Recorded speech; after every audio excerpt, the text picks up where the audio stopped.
নমস্কাৰ ইডুৱেন job update চেনেললৈ আপোনালোক সকলোকে স্বাগতম জনাই এটা গুৰুত্বপূৰ্ণ ভিডিঅ' আপোনালোকক দিবলৈ ওলাইছোঁ। আপোনালোকক জনাওঁ যে আমাৰ যিসকলে LPUP DWৰ যি এডভাৰটাইজমেণ্ট আছে তাত LPUPৰ বাবে যদি এতিয়াও আবেদন কৰা নাই তেতিয়াহ'লে আপোনালোকে এই ভিডিঅ'টো চালে কেনেকৈ আবেদন কৰিব পাৰিব নিজৰ মোবাইলৰ জৰিয়তে সেই বিষয়ে গম পাব। ইয়াত আপোনালোকে দেখিছে DW যিটো ৱেবছাইট আছে ৱেবছাইটত ৰিক্ৰুইটমেণ্ট ইয়াত দেখিছে ৰিক্ৰুইটমেণ্টত ক্লিক কৰিব। ক্লিক কৰাৰ পাছত আপোনালোকে দেখিব apply for the post of regular teachers of LP and UP school ইয়াত ক্লিক কৰিব। ক্লিক কৰিলে আপোনালোকে এক্সটাৰ্নেল এটা ৱেবছাইটত গুচি যাব। ইয়াত যোৱাৰ পাছত আপোনালোকে দেখিব lower primary and upper primary click here আৰু ইয়াত আপোনালোকে দেখিব আমাৰ যি ডিক্লেৰেশ্যন সেল্ফ ডিক্লেৰেশ্যন এটা যে দিব লাগে এই ডিক্লেৰেশ্যন ফৰ্মটো আপোনালোকৰ আছে লিভিং চিলড্ৰেনৰ ডিক্লেৰেশ্যনখন আছে। ডিক্লেৰেশ্যনখন ডাউনলোড কৰি ইয়াক ফিল আপ কৰি ল'ব আবেদন কৰাৰ আগতে আৰু তাক PDF কৰি লৈ ল'ব লাগিব। এতিয়া আপোনালোকে ইয়াত ক্লিক হিয়াৰত গুচি যাব। ক্লিক হিয়াৰত ক্লিক কৰিব। ক্লিক কৰাৰ পাছত আপোনালোকে ৰেজিষ্ট্ৰেশ্যন কৰা নাই আপোনালোকে ইয়াত নিউ ৰেজিষ্ট্ৰেশ্যনত ক্লিক কৰিব। নিউ ৰেজিষ্ট্ৰেশ্যনত ক্লিক কৰাৰ পাছত আপোনালোকে দেখিব ইয়াত চাব আপোনালোকে ক্লিক কৰাৰ লগে লগে প্ৰচিড টু এপ্লাই দেখাব। প্ৰচিড টু এপ্লাইত মাৰিব। এপ্লাইত মাৰাৰ পাছত আপোনালোকে কেটেগৰী অফ পোষ্ট এতিয়া আপোনালোকে লোৱাৰ প্ৰাইমেৰীত কৰিব নে আপাৰ প্ৰাইমেৰীত কৰিব এইটো চিলেক্ট কৰি ল'ব। চিলেক্ট কৰাৰ পাছত আপোনালোকে এপ্লাই এইটো দেখিছে আপোনালোকে আসাম টেটৰ নে চেণ্ট্ৰেল টেটৰ দ্বাৰা এপ্লাই কৰিছে সেইটো আপোনালোকে চিলেক্ট কৰি ল'ব লাগিব। তাৰপিছত আপোনালোকৰ নামটো ইয়াত দিব লাগিব। নামটো দিব লাগিব। তাৰপিছত আপোনালোকৰ ইয়াত মিডল নেম অৰ্থাৎ ইয়াত ফাৰ্ষ্ট নেম দিব লাগিব ইয়াত মিডল নেম দিব লাগিব আৰু আপোনালোকৰ মোবাইল নাম্বাৰ দিব লাগিব। তাৰপিছত ইমেইল আইডি দিব লাগিব আৰু এটা পাছৱৰ্ড বনাব লাগিব। পাছৱৰ্ড বনাই আপোনালোকে ছাবমিট কৰি দিব। ছাবমিট কৰাৰ পাছত আপোনালোকৰ যি এই ইমেইল আইডি আৰু যিটো পাছৱৰ্ড ক্ৰিয়েট কৰিছিলে এই পাছৱৰ্ডটো দি আপোনালোকে লগ ইন কৰিব পাৰিব। এতিয়া আমি কেনেকৈ লগ ইন কৰিম সেই বিষয়ে আমি চাওঁ আহকচোন। এতিয়া যিহেতু আমি অলৰেডি ৰেজিষ্টাৰ কৰিলোঁ ৰেজিষ্টাৰ কৰাৰ কাৰণে আমি কি কৰিম ইয়াত আপোনালোকে দেখিছে লগ ইন দেখিছে ফৰ ৰেজিষ্টাৰ্ড এপ্লিকেণ্টছ বুলি আছে।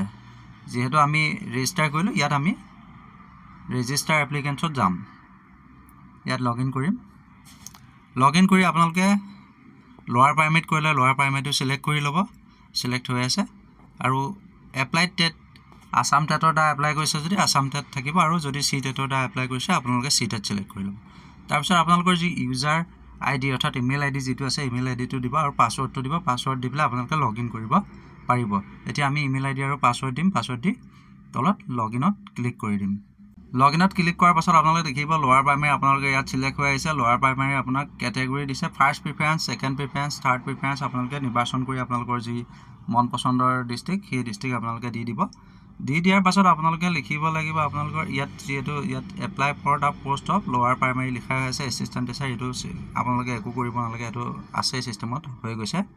ইয়াত আপোনালোকে ফাদাৰ নেম দিব লাগিব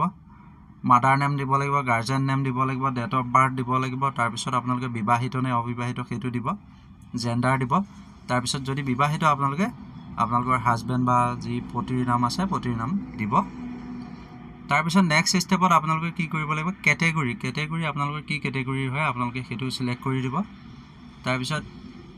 টি টাইপছৰ হয় যদি টি টাইপছত চিলেক্ট কৰিব। আপোনালোকৰ গাৰ্জেণ্টৰ মোবাইল নাম্বাৰ ইয়াত দিব লাগিব। তাৰপিছত আপোনালোকৰ এড্ৰেছ প্ৰেজেণ্ট এড্ৰেছ আৰু পাৰ্মানেণ্ট এড্ৰেছ যি আছে এড্ৰেছ আপোনালোকে ইয়াত ফিল কৰি দিব লাগিব। নেক্সট আপোনালোকে ইয়াত যদি প্ৰেজেণ্ট এড্ৰেছ আৰু পাৰ্মানেণ্ট এড্ৰেছ ছেইম হয় আপোনালোকে প্ৰেজেণ্ট এড্ৰেছ আৰু পাৰ্মানেণ্ট এড্ৰেছৰ ইয়াত চেক যিটো আছে এই চেক দিছত ইয়াত ক্লিক কৰি দিব।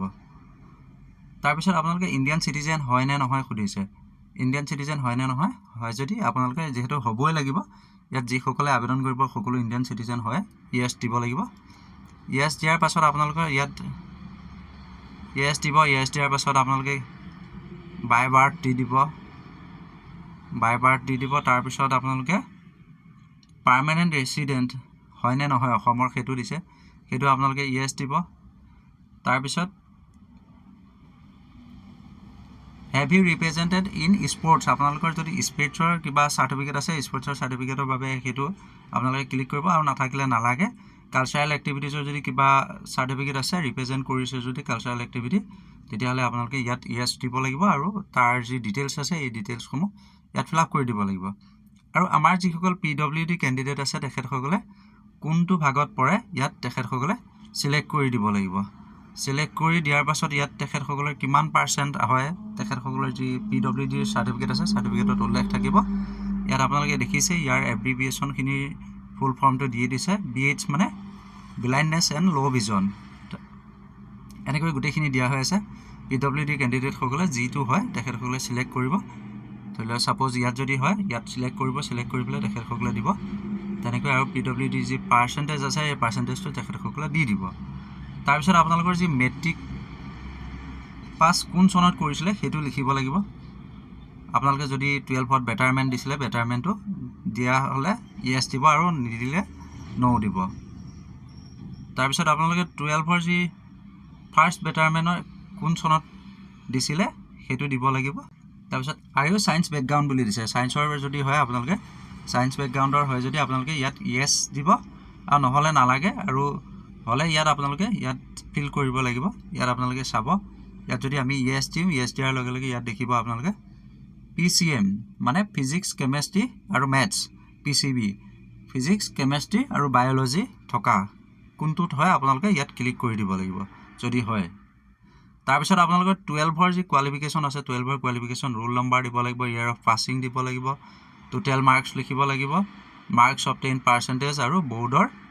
যি 12 বৰ্ড আছে বৰ্ডৰ নাম দিব লাগিব ষ্টেট সিলেকশ্যন কৰি দিব লাগিব তাৰপিছত CTETৰ যি ডিটেইলছ আছে ডিটেইলছখিনি আপোনালোকে দি দিব লাগিব ৰোল নম্বৰ পাছিং ইয়াৰ টোটেল মাৰ্কছটো ইয়াত দিয়া হৈ আছে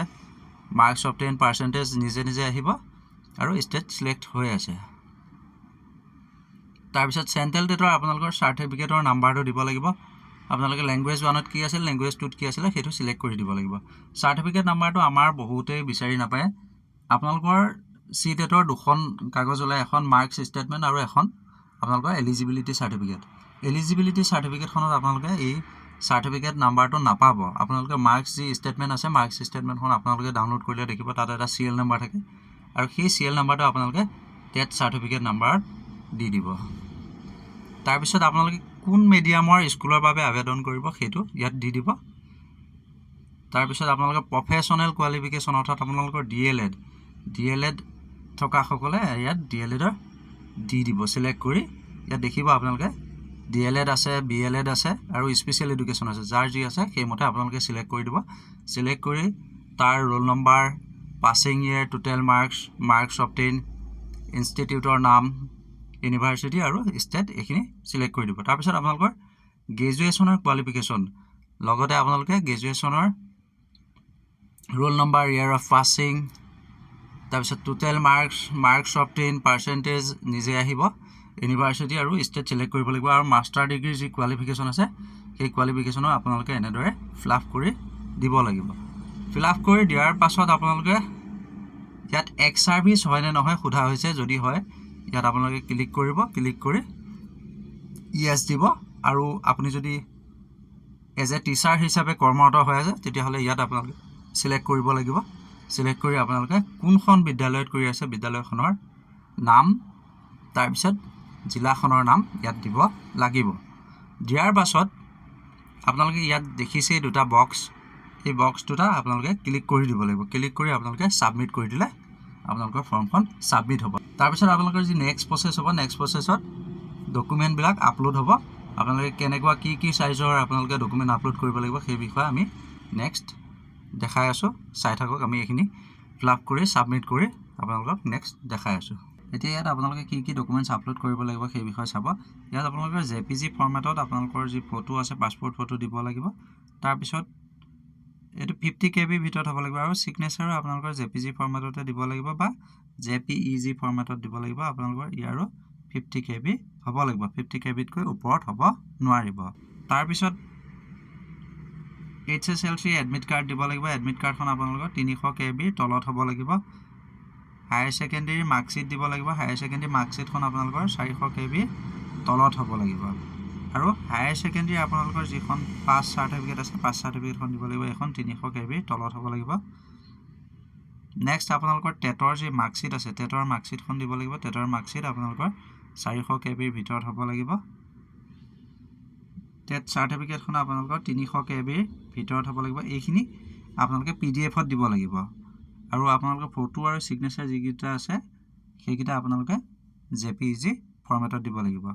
তাৰপিছত DLEDৰ মাৰ্কশ্বিট দিব লাগিব মাৰ্কশ্বিটখন আপোনালোকে PDF ফৰ্মেটত দিব লাগিব ইয়া আপোনালোকৰ 400 KB